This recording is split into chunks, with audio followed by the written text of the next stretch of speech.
Clay terminology. So let's talk about clay. It's really a fine-grained earth material formed from decomposed rocks. So we have this erosion that happens where water is hitting mountainsides, and rock is slowly being eroded from the mountainside. It's brought down into some streams, and then we are able to, once that stream kind of settles and we have the stillness in the water, that's where this clay, this dirt, is mixed in, and we get this clay consistency. It is very easily flexible and manipulative and malleable when it is wet. When it dries, it becomes pretty strong. And then when we expose it to high temperatures, some red heat, it becomes rock hard. So this is where we get ceramics and pottery. And these words sometimes are used, relating together, but they're a little bit different. So a ceramic is made from clay, and it's objects of clay that have been cooked or fired to very high temperatures. The lowest that it'll go is about 1,080 degrees Fahrenheit, so it's about 580 degrees Celsius, and it can rise up into the upper 2,000s to 3,000s Fahrenheit, 1,500s to Celsius. Pottery is any art piece that is a container made out of clay that contains something. Okay, so ceramics is an art piece made from clay. Okay, pottery is a container made from clay. So they're made from the same material, but they have a different purpose. You could have an art piece that is made from clay that is a ceramic. Pottery is a container. There are technically 4 types of clay. You have earthenware, which is a clay that's fired at a lower temperature. It's porous, meaning it's best used for decoration. Porous meaning that it will absorb moisture. So it's best used for decoration, for things that have minimal functions. It's not as strong as other types of clay. You cannot use it for eating or drinking, primarily because of its strength. It's not made to hold, withstand that type of thing. Other reasons, because it's porous, it will absorb liquid. And lastly, because the bacteria that's in the clay is not fully removed. The temperature did not get hot enough for that bacteria to be completely emitted. So it's not something that you would use for that type of function. Stoneware, on the other hand, is a clay that fires at a very high temperature. So it has now become waterproof. It's much sturdier than earthenware, and this is something that your cups, your glasses, your plates that are made from clay, these are stoneware.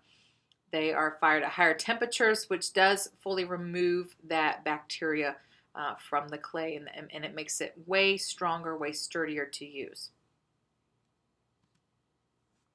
Terracotta, which is also an earthenware because it's fired at a low temperature. But a terracotta clay is very brownish orange. You've seen these, garden pots are made from terracotta.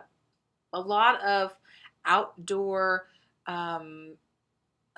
garden ceramics are made from terracotta. And again, it's an earthenware clay, so it's fired at a low temperature, and it's not really meant to be eaten out of or used like that.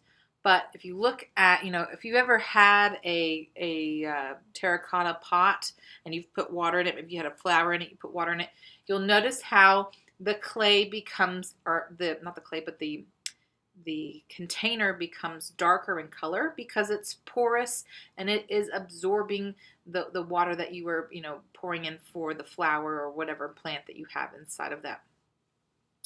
And then we have the most fanciest clay of them all, and that would be porcelain. This is a high-fired clay. It is white in color, and it's actually very translucent. So translucent just means that it's not completely transparent, meaning we can't see all the way through it, but it's clear enough that it's allowing light to kind of pass through. Okay, so it gives off this, you know, almost radiant type look to it. It's a very fancy type pottery. It's really originated in China during the 8th century, and it's created from a mixing of different minerals to create this. It's very delicate. Even though it's fired at a high temperature, it is sturdy. You can use it for um, pots and things. And really, when you talk about porcelain, you're talking about pottery. Pottery is containers.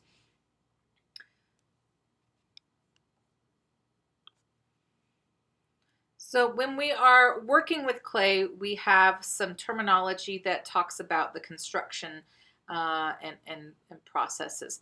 And wedging is just kneading. When you knead something, like you knead dough, you work that dough. Or think about a cat that's sitting on your lap. They like to knead you. They work you. They manipulate the area that they're going to lay down on. And that's what wedging is. It's kneading. It's a process of kneading. It's manipulating the clay. And the purpose is to remove air, remove bubbles that are in there, remove lumps, remove excessive water. What I mean by removing excessive water is that your hands are porous, so they're going to absorb that liquid into them. So working this clay, sometimes if clay is too moist, and we need to remove some of that, we would wedge it. Or if we've got a lot of air pockets in there, it's good to wedge your clay to get that stuff out. Slip. This is a solution of clay and water, and it has multiple purposes. But its primary purpose is just to join two pieces of clay together. It can be brushed on. You can use your finger to do this. It's also used for decorating purposes.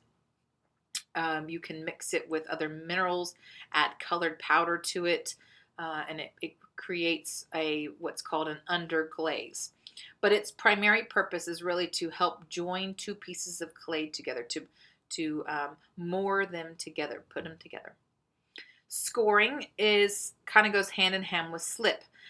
Scoring is scratching or carving up the clay, roughing it up, and you use it with combined with slip, and to kind of join pieces together. If you want to be fused together, we have to rough it up, and then we have to add this moistened slip over top of it, and then we would smooth out those edges, and that way the two pieces become one.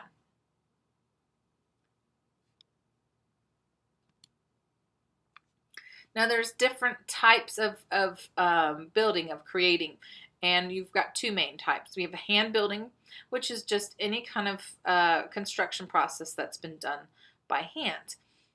So we have pinch pots, coils, building with slabs. And a coil pot or a coil pottery is just rolled snake-like ropes of clay that have been, bonded together, that have been laid on top of one another, and it coils up to create a pot. Then you have pinch pots, which is just a ball of clay that the potter will open a hole with his thumb, pinching the clay kind of around his thumb on the inside, and the fingers on the outside, until it gets a nice bowl shape that's formed.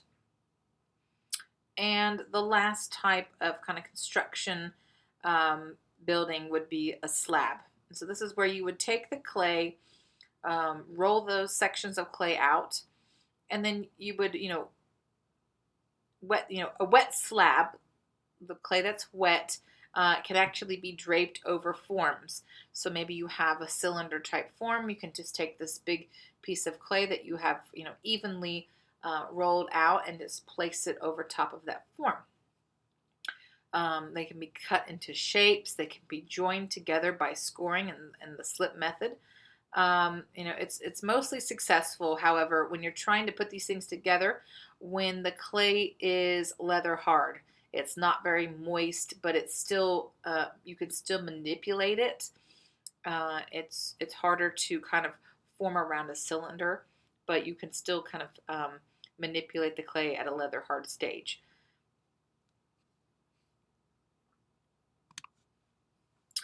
The other type of construction is known as throwing, or you could say the wheel, working with the pottery wheel. Uh, this is where this term comes from Old English meaning spin. So thrown is from Old English meaning spin. And a piece of clay is placed on the pottery wheel, and then it starts to spin. And the clay is shaped by compression while it's in motion, using your hands to kind of guide the clay evenly, and smoothing it out. You use a sponge a lot of the times, and you want to make it as even as you can.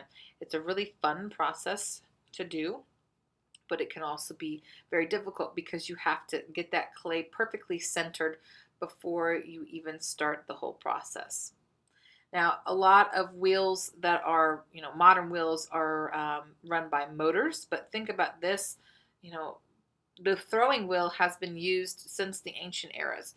The Greeks used the throwing wheel, and they would have to spin this thing by foot. So that's a lot of motor abilities are happening. You are trying to center clay with your hands. You're kicking the wheel with one of your feet. It's a lot of fine and gross motor ability that takes place. It's a little bit easier today in the modern world where we have everything motorized. So we have stages of clay, just as we have types of clay.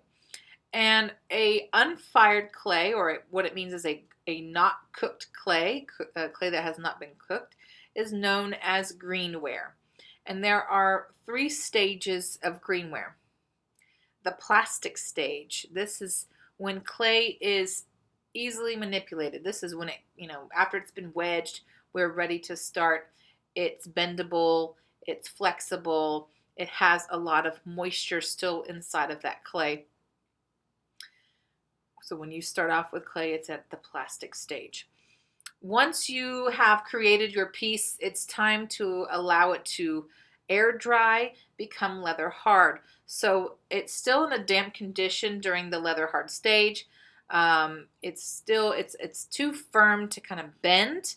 It's still soft enough to carve. So this is when a lot of artists will kind of add in details. You can still carve things in the plastic stage, okay? But sometimes you end up pushing more than you are carving, and it can become quite frustrating. So it's best to let it semi-air dry, become a little bit harder. Some of that moisture has been evaporated, and then you can kind of carve it a little bit better. And the final stage of greenware is known as bone dry. And this is where we have no visible moisture, no dampness to the touch. In other words, it's pretty much ready to fire. Now, you will hear sometimes the word greenware being used or bone dry. So if somebody said this is greenware, it's simply that this is unfired clay. It's ready to be fired. Same thing as bone dry. It's the final stage. They go kind of hand in hand.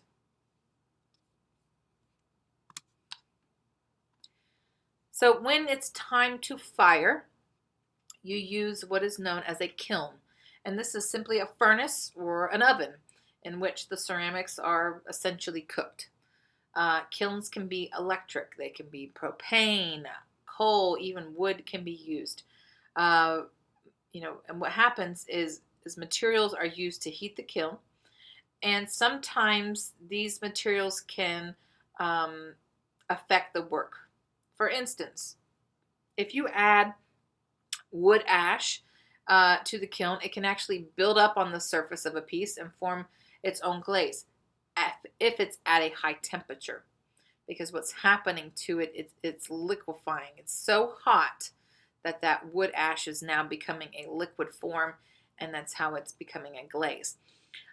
Some potters, when they're working with the kiln, they will introduce chemicals into the kiln, which can kind of influence the effects of the firing. There's even, artists throwing objects onto these pieces, like mothballs can create an effect. Sometimes they'll drop feathers onto a really hot piece. And what happens is these things disintegrate from the heat, and they create these marks on the pottery or on the ceramics. So clay becomes hardened, becomes rock hard when it hits a specific temperature. And each clay has a set temperature that it needs to reach. Kilns kind of, allow a more efficient use of materials. There's more control of the atmosphere during a firing, and there's really two basic atmospheres. So when we are firing something, we're adding heat, we're cooking it, and the atmosphere that we create, there's two different types. There's oxidation and reduction. Oxidation, think of the word ox in front of it. There's so much oxygen in an oxidation firing. Okay, we have a lot of oxygen. A reduction, reducing. Okay, so we're taking away the oxygen and we're adding a lot of carbon, a lot of smoke. We're turning up the heat and we're cutting off the oxygen, which is going to cause a different effect. So if you look over at the blue and the red, both of those pieces are the same type of glaze, same type of color. The left one has been in an oxidation firing, the other one a reduction firing. So depending on the type of process or atmosphere that you're creating in your kiln will reflect on the type of decoration or glaze that comes out. We have an electric kiln, and an electric kiln is always an oxidation atmosphere. Okay, ample amounts of oxygen. You can get reduction with more of an outdoor kiln, ones that use propane or wood or coal or things like that. But the electric is always going to be an oxidation kiln or fire. So bisque firing, it's simply means that the clay has been fired once, okay, usually at a low temperature. So the clay is now considered a ceramic because it's rock hard, but it's still very porous. It will absorb even those stonewares and the porcelain. Once they are bisque fired, they are still porous. They are rock hard now. They are considered a ceramic, but they, and they're more absorbent. They need that final process being added to the glaze. So decorating ceramics or pottery, and that's known as glaze. Okay, and it's just a coating of a material applied to the ceramics before it's fired or before it's fired again. So you could have a glaze fire. There are some clays that can actually have glaze added to them at the leather hard stage, and then they only have to be fired once. The clay that we work with does go through a bisque fire, so it's fired to become rock hard, to become a ceramic, and then we add a second or a process to this, which would be the decorating process. We glaze our pieces and then we fire it during a glaze fire. So glaze can be added before a firing. They can be added to a bisque fire. It depends on the materials you're working with, the glaze you're working with, the clay you're working with, the process that you want to work with. But what we do, we use bisque fire and then we have a glaze fire. So glazes can be, colored, opaque, meaning you can't see through them. They can be translucent, meaning you can see a little bit through them. They can be matte, where they're dull, glossy, where they're extremely shiny. The glaze that we use is a gloss glaze. So it will be shiny, and it has this feeling of almost like glass once it's finished. Now, an underglaze. This is a liquid clay slip. So this is slip that contains minerals that have been added to it. And really, this underglaze is used for applying color designs to a ceramic piece, just like glaze would be. They can be added to the greenware. They can be added to a bisque. However, when they are fired, they keep that rough texture of the clay because it's made from slip. So we're just adding clay with a little bit of color on it. So they will still kind of appear dull, lackluster, not very shiny. So they're pretty much a matte shade. So if you look at the little image in the middle, you can see the one on the right-hand side is more shiny, is glossier. The one on the left is more matte, and it has a bit of a texture to it. Well, slip is even more textured because it is, of course, clay that just has minerals added to it. If you want, when you work with an underglaze, you can actually add your underglaze to your pottery, let that dry, and then you can dip the ceramic or the pottery into a clear glaze, which will just be a top coat essentially. And then after you fire it, it will be glossy. So there's different things you can do. Glazeware is simply the state that the ceramic art is in after it's been glazed, after it's been fired, and the piece has a exterior to it. At this point, your stoneware is now completely waterproof. It can be used for eating, for drinking. At this point, if you have a earthenware piece that has been glazed or is now glazeware, it is now ready to be placed on its shelf or perform its function. So that is clay terminology in a nutshell.